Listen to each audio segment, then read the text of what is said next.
getting Elevate to where we are today and with the speakers that are here. Martha Stewart, everyone. Former First Lady of the United States. Commander Chris Hadfield. ACON. Mr. Bill Morneau. Join us in uniting the world's innovators to solve society's greatest challenges. Bad times usually create great companies. You can either help this issue around income inequality, or you can bulletproof your Tesla.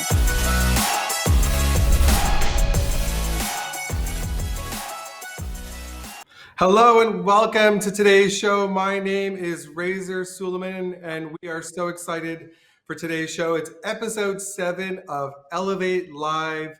We've got a great guest with us, Brian Halligan, today, who's going to talk about corporate culture.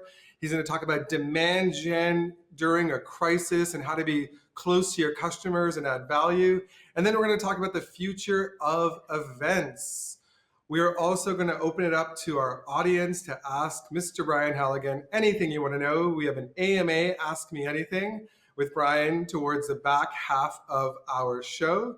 So get your questions into the Zoom browser. We will ask the 3 most upvoted questions. On next week's show, we have an incredible lineup of some of the Midas lists, some of the best VCs on the planet.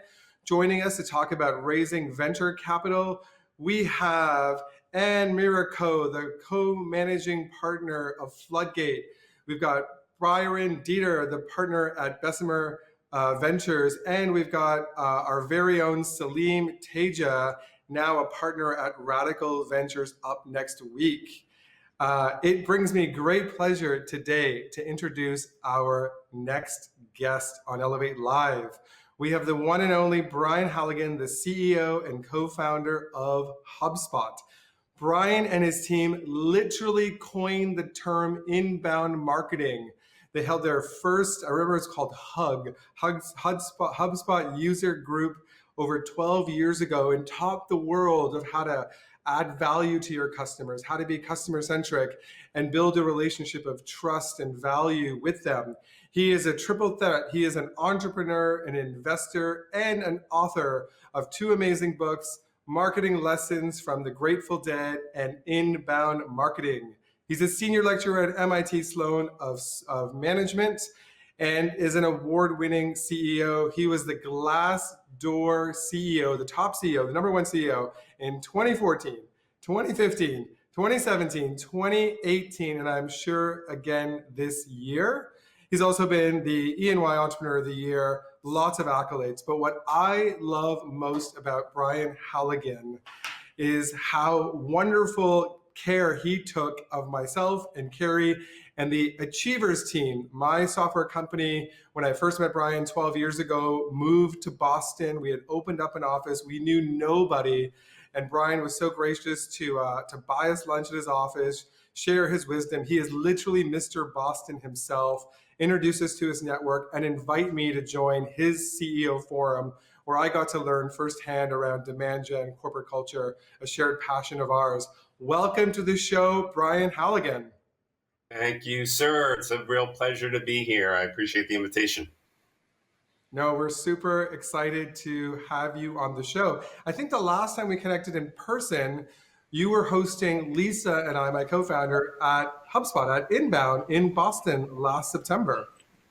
I think you're right. It's great to see you again. I look forward to seeing you in person again sometime, hopefully.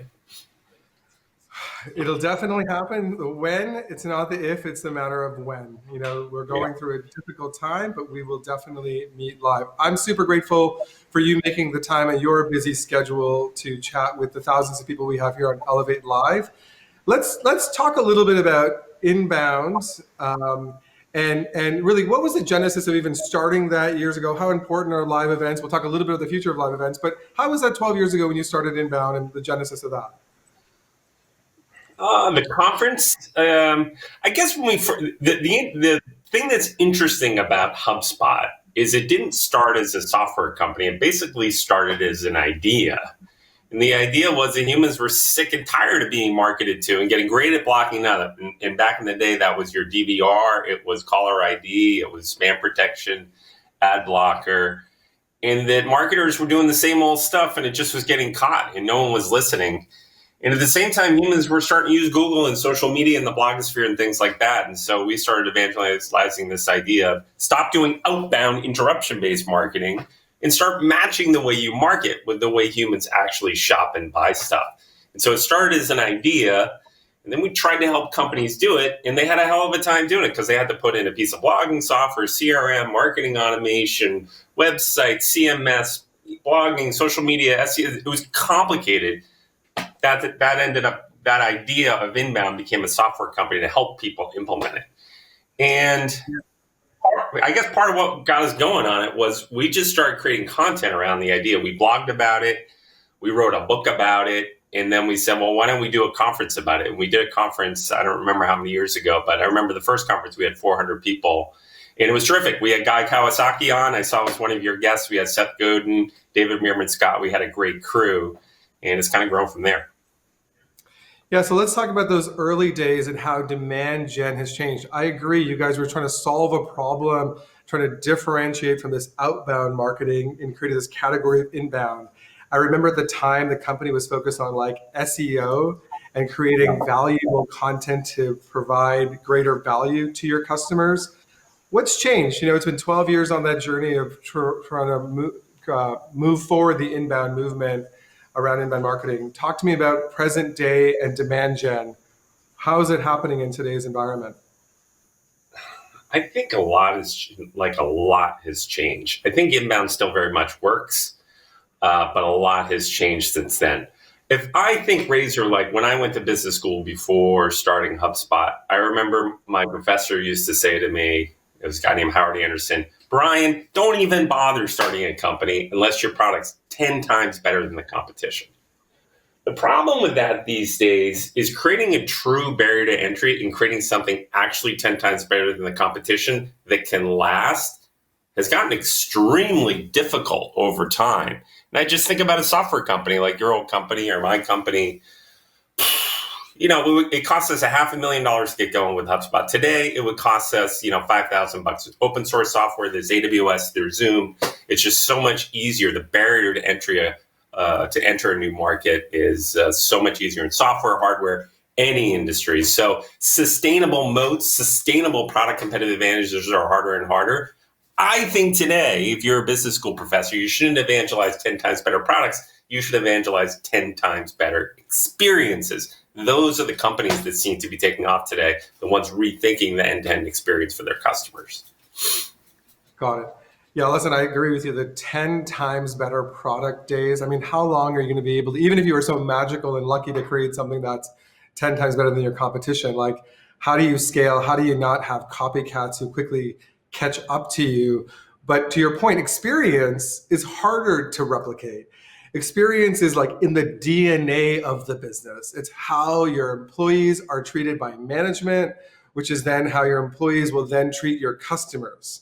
So if you want customer centricity, you need to have employee centricity. Talk to me about the connection between the two and how that's critical in getting the experience of your organization to be 10x better. I think they are combined. Like I look at the companies I admire and the founders of those companies today's. And it used to be the best founders were red-blooded capitalists. And more often today, they're more like compassionate capitalists. And they're not just concerned with growing their company or making their company profitable, but they want to be a good member of the community. And so they want to solve for, of course, their customers, of course, their partners, but man, definitely their employees, and recently their community. So I think companies that really think holistically about that and are mission driven and are good partners to all those constituents do better and better these days. I also just think, I remember back in the day, Razor, when I first met you and we joined the CEO group. And I remember the first day of the CEO group that I joined. And I joined it. And there were 10 CEOs around the room. I was super nervous. It was my first day in the CEO group. And I largely joined because I had kind of a man crush on this guy, Colin Engel, who's the CEO of iRobot, the Roomba company. And I remember the topic was culture. And I remember just having no interest in that topic, zero interest. And Colin noticed it, and Colin kind of took me aside, and Colin said, the only way that you're going to scale your culture, your company, is with a great culture. A great culture is how people make decisions when you're not around and when you're not in the room. So you got to pay attention to it. And so really it was that moment in that CEO group that we worked together that the spark of how to think about culture really started for me. Well, you're not a soft and lovey kind of guy. You're brilliant in many ways, but I think that may not have initially came intuitively. But then when you saw the value of the companies that you most admire building great cultures and scaling great cultures, I think it's easy to have a great culture when you're 20 people and everyone has a connection to you. But then the scaling great cultures is what really leads to scaling great companies. And I remember that light bulb going off. I had a little bit of a different frame. I mean, Achievers was all about helping companies create great cultures. And so I had to believe it is because what we were doing. But when it resonated, I remember with you, who's building this great marketing company, it was so powerful to see that it really aligns to many CEOs that are trying to build valuable companies.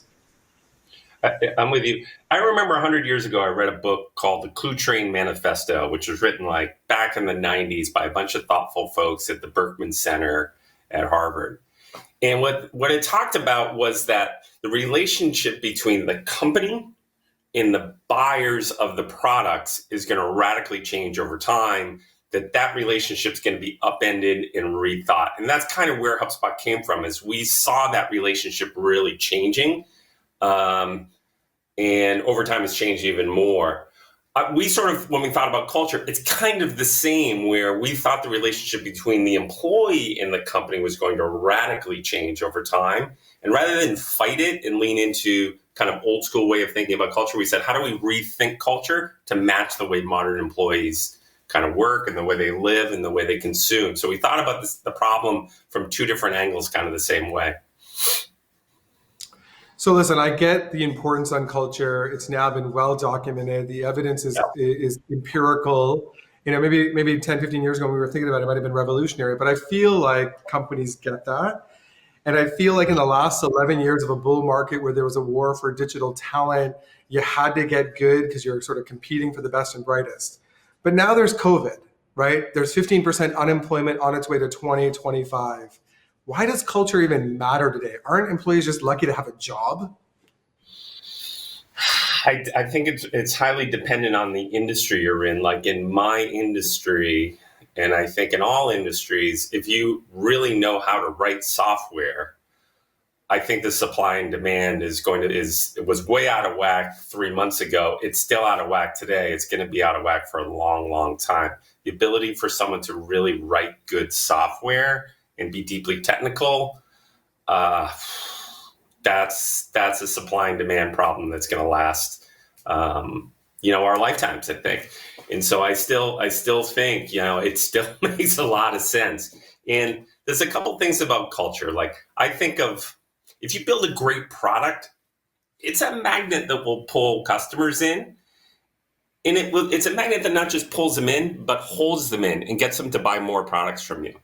It's kind of the same with culture. If you get a great culture, it's like a magnet that pulls in, lots and lots of employees, but it also retains them and energizes them. If they're energized and motivated and not looking for another job, if they're mission oriented and your mission resonates with them, they do their best work of their career. So I don't think this goes away during COVID. I think in steady state, it's going to be important forever.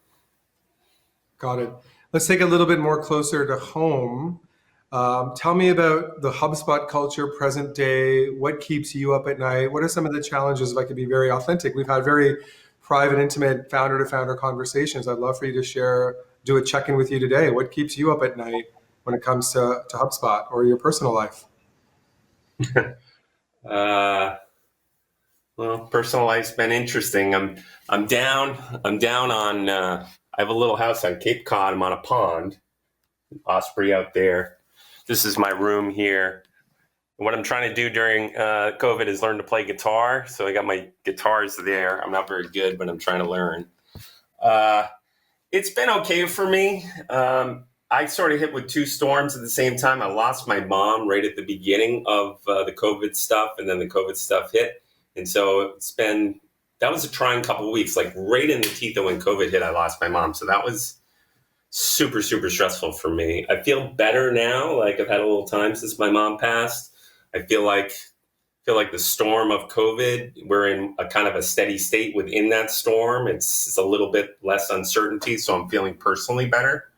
But I'm doing okay. I'm hanging in there, I would say. I'm pretty introverted, Razor, and so I don't mind a lot of alone time, and I don't mind not having a lot of interaction, a lot of face-to-face meetings. Like the Zoom thing works for me. I sort of like working from home, so me personally, it hasn't been too bad. Got it. Hey, I'm sorry to hear about your mom. I know how close you guys were. Let's talk about your message last September. We were in the audience and you said, the funnel is dead. Long live the flywheel, right? Yes. You know, the funnel has been this sacred thing to marketing and sales professionals. And you're saying those times are over. Tell me about the flywheel and how is it operating today? All right. I'm going to do a first here. I've had it's a little tiny house on Cape Cod. And I've had a chalkboard in the house, and I've never used it until today. Can you see the chalkboard? Can you see me? How's that? Good? Yeah. Okay. Let's talk about the funnel. I've been doing ye old funnel diagrams like this since 1991 when I first started my career in sales and marketing and whatnot. And it's been a fantastic metaphor for describing how you acquire customers. You've got marketing, you've got sales, and if they do a good job, the customer will pop out the bottom, right? My issue with this is it doesn't really reflect what's happening and how people make decisions. So for example, for me, Razor, if I ask a HubSpot customer, why'd you buy HubSpot? They'll say, yeah, marketing was good. We enjoyed your content. We used your freemium product. Your sales rep was helpful. But the real reason we bought was we used it at our last company, or a friend of ours used it and really liked it. Word of mouth is the most important channel you have to market. And so I don't really like this as a metaphor in organizing principle anymore. I like this idea of a flywheel. And the first time I read about a flywheel was in that book, Good to Great by Jim Collins, which is a very interesting book. And he talked about building a flywheel. And I kind of think of it as you got a visitor, you got a lead, you got a customer, you've got a delighted customer with high NPS. And the more delighted customers you have, the faster that flywheel spins. And Jim Collins talked about it. And then another pretty interesting fellow started talking about it, Jeff Bezos. Jeff Bezos talks about flywheels all the time, and that's how he runs his business. So that's how we think about HubSpot. That's how we measure it. It gives credit to our delighted customers. It helps us rethink where to deploy our sales and marketing resources. The other thing I like about it is this is kind of a static model. It's a quarterly, a monthly model, and the sun rises and sets on a quarter inside of a lot of companies or month. This is more an ongoing model. And the faster you can get that flywheel spinning, the faster your business would grow. The more friction you can get out of there, the faster that'll spin, the faster you would grow. Friction is the enemy these days. I think in almost every industry, humans are just expecting self-service, and they can't self-serve, then they're happy to talk to a sales rep or a service rep, but they expect transparency and self-service and all this stuff. And I just think of myself, like Razor, this morning, I woke up on my Casper mattress, right? I put on my Warby Parker glasses. I turned on Spotify. I got my toy for my dog I forgot the name of that, Chewy toy for my dog. I have my breakfast from food I got from Instacart. Like everything I do is from a service that has taken friction out of a process that doesn't belong there. And I think that's happening in B2B. Freemium versions, content marketing, all this stuff is about pulling friction out and enabling people to self-serve, and enabling that flywheel to spin. Listen, you made reference to, what I think is one of the best management books of our generation, Good to Great, and Jim Collins' approach around studying companies that get the flywheel going clearly get better results than good companies. Jeff Bezos obviously has adopted it too, and you think the B2B world, it's now time to remove friction, add and push that flywheel. So I get it. I'm with you on that one. Let's talk about macroly now, just around demand gen. I mean, you have this really unique perspective because you kind of have this index, right? You've got all of the best, marketers on your platform. There's 1 million users. You can kind of get this sense of how quickly the flywheel was spinning in those good old days of 2019. What happened with COVID to the change of that flywheel? And then how do we get out of this? What are you seeing as we're starting to open up the economy again? Tell me about the 3 stages of the flywheel over the last year. Yeah. Even before I get there, if you'll indulge me. Personally, I'm trying to evolve my diet to more plant-based, right? I'm trying to have go from a heavy animal-based diet, not great for me, not great for the planet. I'm trying to move down the food chain to a plant-based diet, more plant-based. And I'm not all the way, but I'm trying to get there. I think it's kind of the same for go-to-market models these days, where some companies have an all human-based model. All the interactions are human. Yeah, they have the website, but that's about it. On the other end of the spectrum, people have all human-less. It's all generated by computers and artificial intelligence. In between, you've got companies, let's say, who have software-based models with a little bit of human touch that helps with it. You've got companies who have largely human-based models with a little bit of software. I think what companies need to do is move down that food chain. If you've got a heavy human-based process, try to get some automation in there. Try to get some computers to help those humans. If you're heavy human with a little computer, lean more on automation and computers and have those humans augment it. Try to move your way down. That's very current for today. What's going on in today's society, I think that will really work for you and your business. Got it. So less human, more automation. I mean, listen, frictionless buying with your credit card on the web. I mean, we've seen companies today that have a digital solution. We think COVID is going to be the great digital transformation accelerator. We've been talking about digital transformation for 10 years. But clearly those companies that have eliminated friction, that have reduced the need of human touch, and that you could truly have an end-to-end frictionless experience are thriving, right? Whether it be in media, e-commerce, pet toy delivery, that's clearly where the future is going. Okay, got it. I'm going to go back to my question though around just this index and what you see. Give us a sneak preview into the perspective you have at HubSpot around demand gen. That's a great question. So pre-COVID, let's call it February,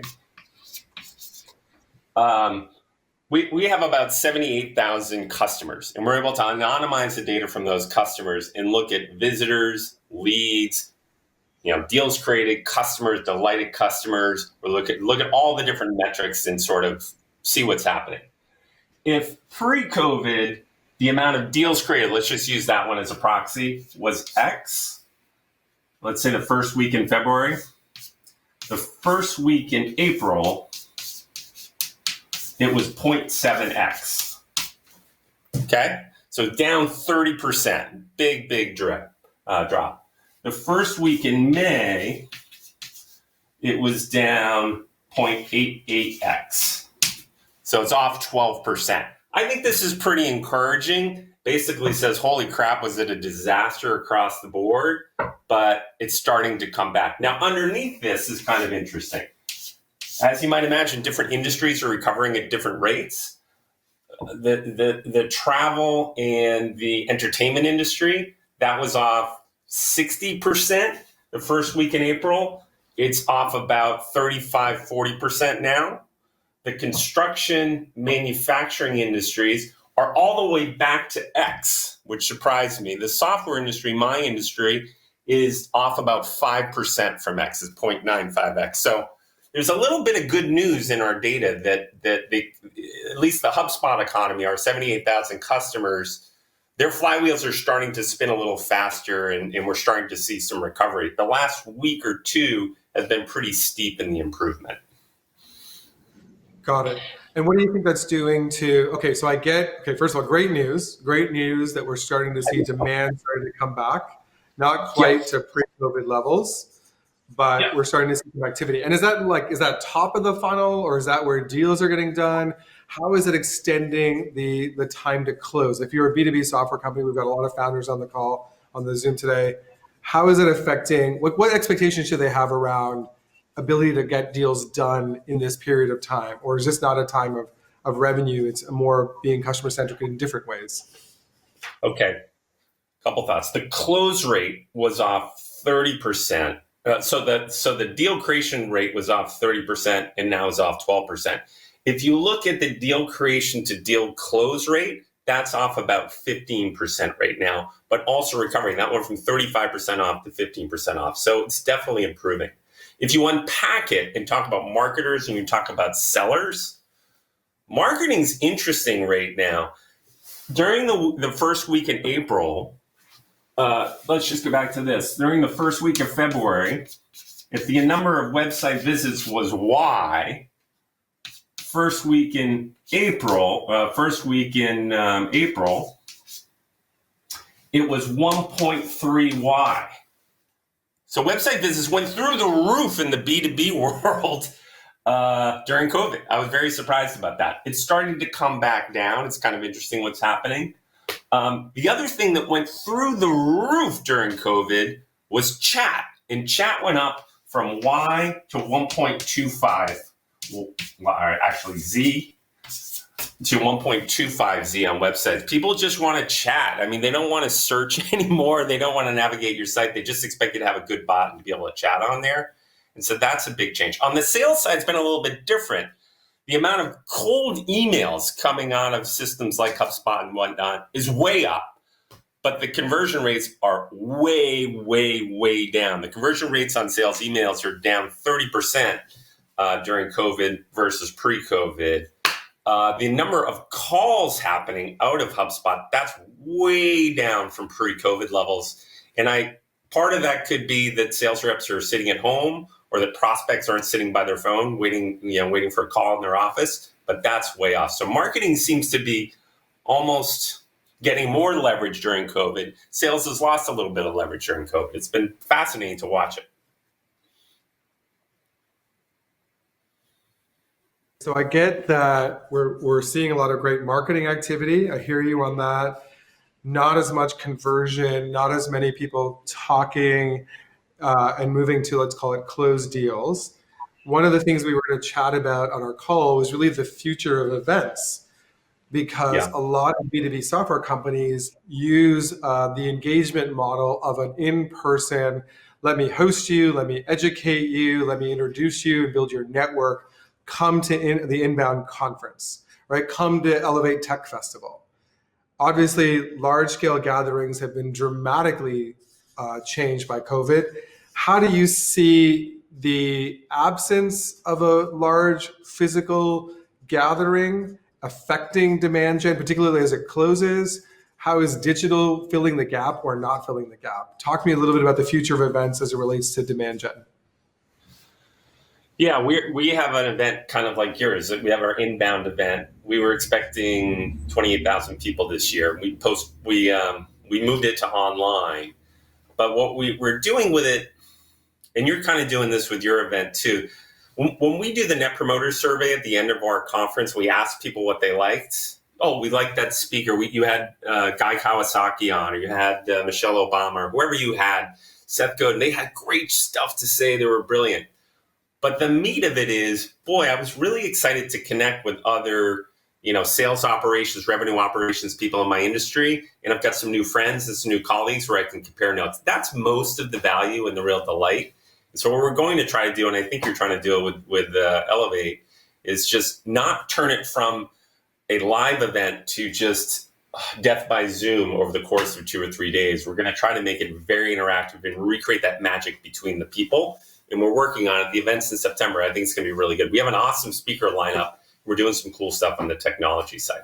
I think events will stick around, but like a lot of things, I think events will never be quite the same. There'll always be a heavy online component. And I like that. Personally, I like that. Like sometimes there's a cool event in Europe that I don't want to fly to Europe to go to the darn event. And oftentimes they don't make that content available in a live way because they want you to buy a ticket. I think those days are over. There's going to be an option at every event, including inbound, where you're able to buy a virtual ticket or come in virtually. I think it'll change for the better. Everyone is doing events that I'm talking to. A friend of mine works at Red Hat. Like Red Hat was going to have an event with like 10,000 people in it. The online event had like 80,000 people. I don't have those numbers right, but something like that. A massive additional number of people were able to enjoy the community, enjoy the content that weren't able to previously. So it's not all a loss that you can't do a live event, in my opinion. Yeah, listen, we're seeing, the same challenges. While I think the content that Elevate has been delivering over the last 6 weeks has been unparalleled. It's been as good as when we had some of the big names you mentioned on the stage. But I do think the human connection, I think the accidental collisions, the building your network and component, the human aspect, the engagement aspect, the interaction does not get captured in a digital way. I'm grateful, and I think it's a good idea to have the content available digitally for those who obviously can't make it in person, but I think it's tough. I think events are struggling because the aspects of what makes it unique are not, you just can't replicate them on a digital experience. Okay, we are going to go to our Zoom bomber of the day, and then we're going to go to our AMA, Ask Me Anything with Brian Halligan.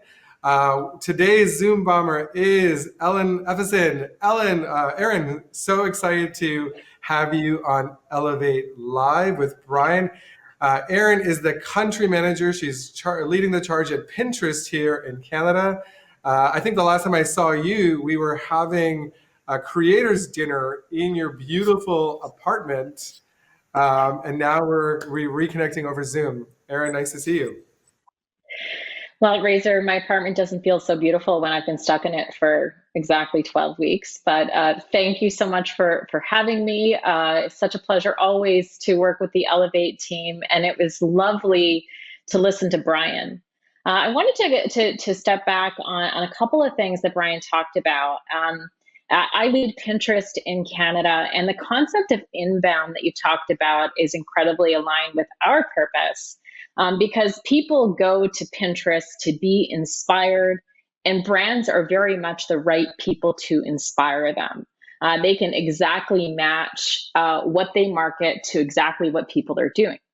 So what's really interesting is in the context of COVID, of course, we saw engagement on Pinterest skyrocket. And initially, people were looking for inspiration on just survival. How do I get through the day? How do I work and homeschool? And what do I do with my office or my nice cabin in Cape Cod?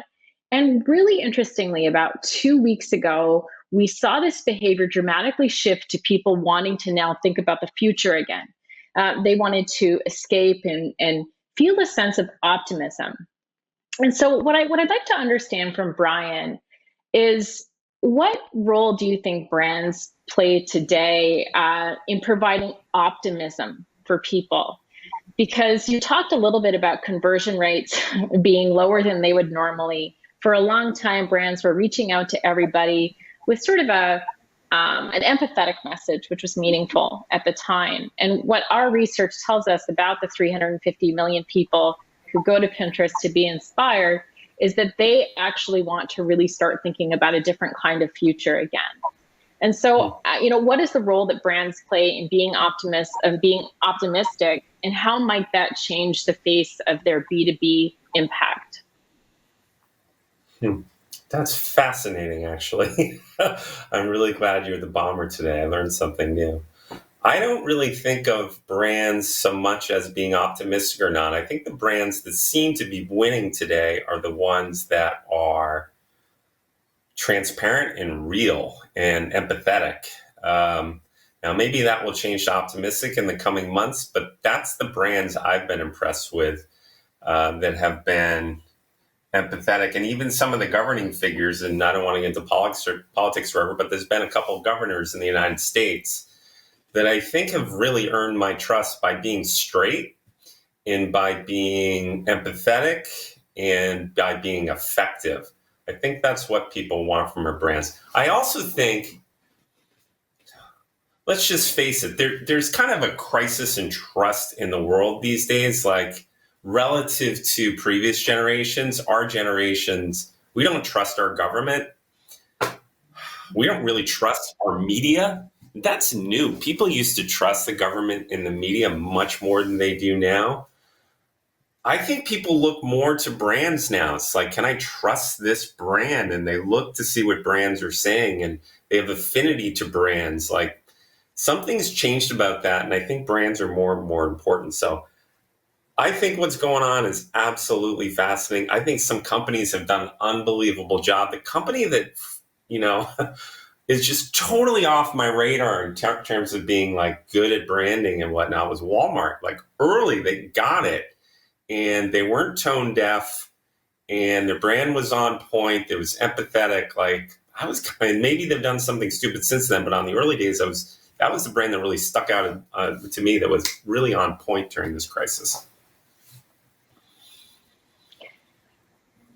I don't know if I'm still on here, but I was just going to say that we actually know that more than 50% of people trust brands' response to the pandemic more than government right now. That's actually an Edelman survey. And so you're right on point. So there's the data point to support that perspective. Thanks, Brian. Thanks, Erin. Great seeing you. Okay, Brian, we're going to go to the Zoom chat. We've got a question from Alex. Corporate cultures are having to adapt quickly. Most of us are now work from home. We're slowly opening up the economy and the workplace. When you think of the new priorities of corporate culture, the things we need to do to motivate and engage our employees, what are your highest priorities right now as we reopen up the economy? I would say it's shifting. Like, people used to, by the way, there was this perception in the tech world that what people really cared about was the free lunch and the ping pong and stuff like that. I don't think they ever really cared about that. I think they cared about your mission, and they cared about their boss, and they cared about your morals, and they cared about, are you a compassionate company, and do your morals fit my morals? I think that's the reality of what it was. I think that still matters, but a new thing that matters is the company I'm going to work for, does it support remote work? Because we're all doing this experiment of remote work. Not everyone loves it, but a big chunk of the population likes it a lot. And they like it for good reasons. Like, they don't have to spend an hour a day on a commute. They lower their carbon footprint because they're not in that commute. They can hang out with their dog and their family during lunchtime and whatnot. They're more productive. They're not talking around the office cooler. They've got cooler colleagues because you don't just have to recruit from your small town you're in. You can recruit all over the world. The existing remote employees you have feel more connected to your company because more of you are remote. It's a little bit like conferences. Like, we're going all the way down, but I don't think we're coming all the way back to the previous world. Like, I think a key part of culture is the office space set up, not in a cool, sexy way, but is the office space set up such that it's safe? Are the cleaning protocols really, really good?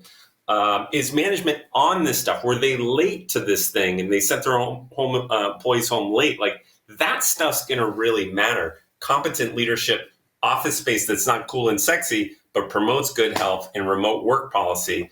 That stuff's going to come way up in the criteria for people making decisions on their jobs and staying in their jobs.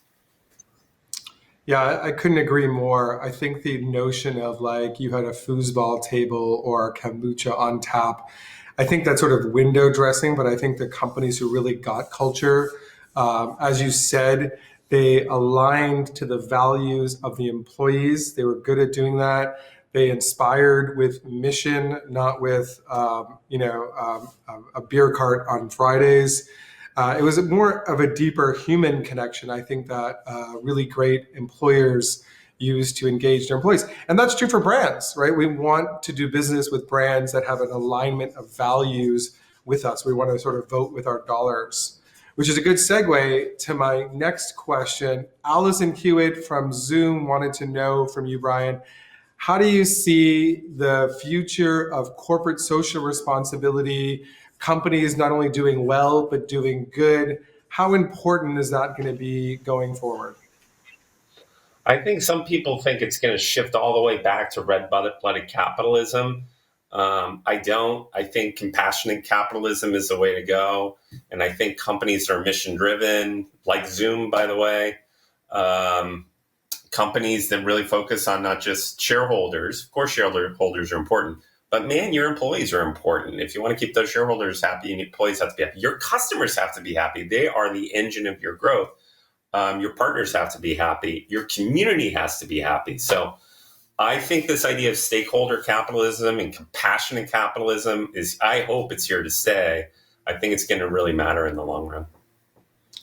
Yeah, we were seeing some great momentum. Even earlier this year, the theme at Davos was sustainability. Larry Flint from BlackRock, the world's largest asset manager, talked about stakeholder capitalism, not only your people and your product, but the planet, and what roles do companies have in not only maximizing shareholder return, but really being accountable to all stakeholders that you serve. And so I hope and expect actually that post-COVID, now more than ever, we're going to see companies doubling down on their social good. I think back to that alignment piece. We have fewer dollars to spend. We're going to spend it with the companies that we think are doing good with those dollars.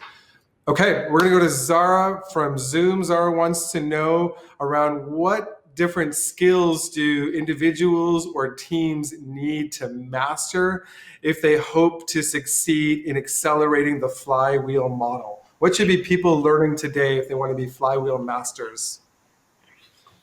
Excellent question. If this is the flywheel, you got marketing, sales, and service, customers in the middle.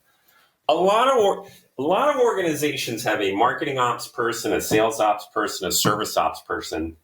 That ops persona, the person who does ops, that's becoming a major driver of growth, huge driver of growth. In the early days of your company, your best sales rep and your best developer, those are the most important people to get you to grow, to get to product market fit. But if you want to go from 20 employees to 200 to 2,000, your best ops person is worth their weight in gold. So that ops persona, arming that ops person with technology and knowledge they need, building a team around them, in centralizing that ops organization so that they work across the entire flywheel to build a low friction, awesome experience, that's key. So if I were early in my career, which I'm obviously not, I would be an ops person. I wouldn't be, and if I were a sales ops person, I'd say, no, we don't need sales ops. We need revenue ops. That's where some major actions happen. Like I think in the marketing world, back when we first started HubSpot, 14 years ago, the marketer was getting important. It used to be that marketing 20 years ago, let's say, was a little bit arts and crafts, was a little bit PR and communications, a little bit trade show.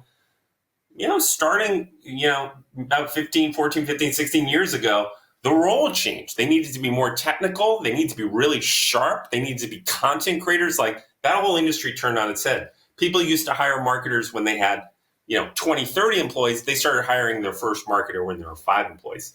That exact same thing's happening in the revenue ops world, where people used to hire their first full-time sales ops person when they had 25, 30 people. Now it's one of the first 10, and it's not sales ops, it's revenue ops. That's where I think a lot of action is going to happen in the next 5-10 years. Got it. Yeah, there's always been this wall of like, marketing is going to go out there, generate leads, sort of throw them over the fence for the salespeople to like close the deals and bring in revenue. And if they're not closing, the salespeople are like, well, marketing's not doing a good job getting, marketing qualified leads. And then marketing will say, well, they're not closing all the great opportunities. You're saying that wall coming down, long live revenue to align all of them. And the most valuable person in the organization is now, I'll put words in your mouth, revenue operations, that person that's really driving both sales and marketing and propelling the flywheel. Got it. Rev ops. Rev ops. Hey, boys and girls at home, revenue ops is a new hot career. Okay, Randeep asks us, or is that a question for you, Brian? He's running a new startup. He started a company earlier this year, pre-COVID. Startups at the best of times have a difficult time of surviving. What is your advice to startups today? How should they be going to market? What's the right content and marketing strategy in this environment? I would think about it like a lot of people do outbound marketing. I would do inbound marketing. A lot of people do offline marketing. I would do online marketing. A lot of people do outside sales. I would do inside sales. I would think about it in a very modern perspective, and don't fight yesteryear's fight. Fight this year's fight, and fight it really well. The easiest way to start growing your business that costs no money is content, whether it's a blog, whether it's a podcast, whether it's a video series. Your success in those mediums is all about the width of your brain, not about the width of your wallet. So as an early stage founder, lean hard into inbound and lean away from outbound. Outbound is an expensive, unscalable way to grow. I got it. I like it. The width of your brain, not your wallet. I may quote you on that one. All right. Awesome, Brian. Listen, always a privilege. I'm so grateful you made the time as you contemplate your next moves and shelter in place. I know it was like no change for you. You're like, oh, self-quarantine, stay home. This sounds great. But we do appreciate you spending your time with us. And as a little token of our appreciation, we have a gift for you. We have planted with our partners at Trees Canada. Are you ready for this? The Brian Halligan Forest. There is a forest up here in the Great Lakes region separating us between you and Boston, me and Toronto. Brian Halligan Forest, what do you think? I think that's fantastic. That's a great idea. I might have to borrow that. Take it, all yours. When we beat COVID, we do have a climate crisis to address, and you should know you're doing your part with the Brian Halligan Forest. Thank you so much today, Brian, for joining us. Thank you to the thousands of viewers that we have at home. We are so grateful for your questions and for your engagement at Elevate Live. I'm so excited to tell you about next week's shows. For those of you who are trying to raise capital in a really difficult time, we've got one of the three best, in my opinion, venture capitalists that are founder-friendly, that are thoughtful, that are true partners in helping you build your business. So we're going to hear from them next Wednesday, May 27th, right here at noon Eastern time. I have a special little share. Our technical producer, Audrey, shared this with me. So those of you who sent birthday wishes, thank you so much. I am grateful. I'm done after today's Zoom Elevate Live. Special thanks to our executive producer, my co-founder, Lisa Zarzhechny, for producing another fantastic episode. And again, thank you to all of you at home. Stay healthy, stay safe. Let's take care of each other. My name is Suleman, and I'll see you next week on Elevate Live. Thanks so much.